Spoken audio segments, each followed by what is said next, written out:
Tudi zato nam je partizanski boj vrnil Primorsko.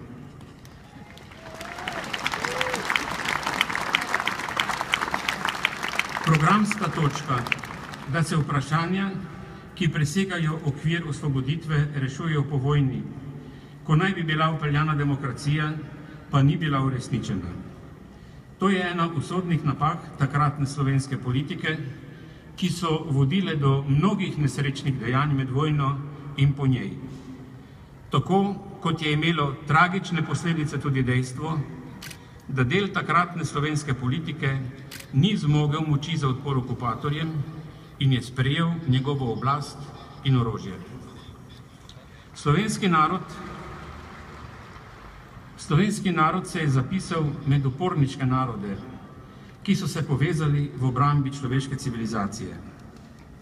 Te evropske legitimacije nam ne more vzeti